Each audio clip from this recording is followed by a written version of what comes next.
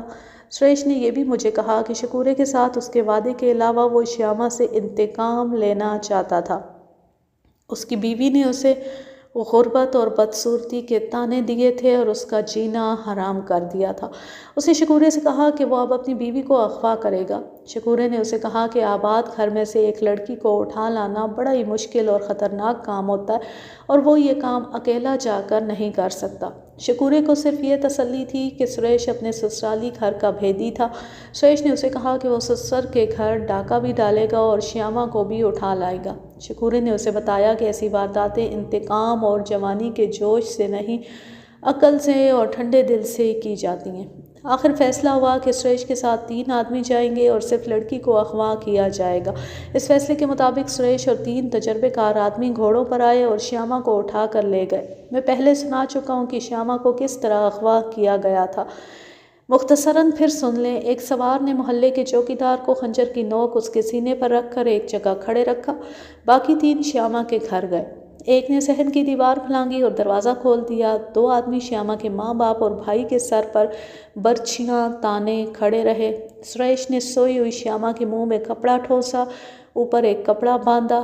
وہ جاگ کر تڑپی۔ سریش نے اسے کندھے پر ڈالا اور سب آدمی نکل گئے۔ سریش نے راستے میں شیاما کو نہ بتایا کہ وہ سریش ہے۔ وہ تو سریش کو مرا ہوا اور اپنے آپ کو اس کی بیوہ سمجھتی تھی۔ اس کی تو ندی سے لاش برآمد ہو چکی تھی۔ یہ 4 سوار جب شکورے کے ٹھکانے پر پہنچے تو وہ گہری نیند سویا ہوا تھا۔ اسے جگا لیا گیا۔ لالٹین کی روشنی میں شیاما کا منہ کھول کر اس کے سامنے کھڑا کیا گیا۔ سریش نے مجھے بتایا کہ اتنی خوبصورت اور جوان لڑکی کو دیکھ کر شکورے کا منہ کھل گیا، اور جب سریش نے اپنے چہرے سے پگڑی کا نقاب اٹھایا تو شیاما اس کو کچھ دیر دیکھتی رہی، پھر اسے چکر آ گیا۔ اس کا سر ڈولا تو کسی نے اسے سہارا دے کر بٹھا دیا اور اسے پانی پلایا۔ میں تمہارا پتی سریش ہوں۔ میں ایک جنم مر چکا ہوں، یہ میرا دوسرا جنم ہے۔ تم بیوگی کس طرح کاٹو گی؟ تمہیں مجھ سے اس لیے نفرت تھی کہ میں تم جیسا خوبصورت اور امیر نہیں تھا۔ میں نے تم پر بہت بڑا احسان کیا ہے۔ ایک تو تمہیں اس نوجوانی کی بیوگی سے بچایا ہے، اور دوسری یہ کہ تمہیں ویسا ہی خوبصورت اور امیر خاوند دے دیا ہے جیسا تم چاہتی تھی۔ تم اب اس شخص کے پاس رہو گی۔ دیکھو کتنا خوبصورت آدمی ہے۔ اسے جتنی دولت اور جو بھی چیز کہو گی یہ جنوں کی طرح حاضر کر دے گا۔ شیاما کو سریش نے زیادہ دیر پریشان نہ کیا۔ اسے بتا دیا کہ وہ قتل نہیں ہوا تھا، نہ اس کی لاش کسی نے پانی میں پھینکی تھی، بلکہ وہ قتل کرنے کے لیے گھر سے غائب ہوا تھا۔ اس نے شیاما کو طنزیہ لہجے میں کہا کہ وہ اس کے اور اس کے باپ کے طعنوں کا جواب دینے کے لیے گھر سے بھاگا تھا، اور اب اس کے باپ کی وہ دولت جس پر اسے ناز تھا لوٹ کر یہاں لے آئے گا، اور یہ دولت دیہات کے ان غریبوں میں تقسیم ہوگی جو امیروں کے آگے اس لیے سر نہیں اٹھاتے کہ انہیں امیر غصے میں آ کر غربت کا طعنہ نہ دے۔ اس نے شیاما کو یہ بھی بتا دیا کہ وہ عبدالرحیم کو قتل کر چکا ہے، اب اپنی بہن اوشا کو قتل کرے گا۔ شیاما نے پہلے اسے گالیاں دیں۔ جب کوئی اثر نہ دیکھا تو سریش کی منت سماجت کی اور کہا کہ وہ اپنے باپ سے کہہ کر الگ مکان بنوائے گی جہاں وہ سریش کو شہزادوں کی طرح رکھے گی۔ سریش نے اسے کہا کہ وہ شہزادہ بن چکا ہے۔ آج کے لیے بس اتنا ہی۔ اب میں لیتی ہوں آپ سے اجازت۔ جہاں رہیں خوش رہیں، شاد و آباد رہیں، ہنستے مسکراتے رہیں، اور اس کہانی کے تیسرے اور آخری حصے کے لیے تھوڑا سا انتظار کیجیے۔ اللہ حافظ، اللہ نگہبان۔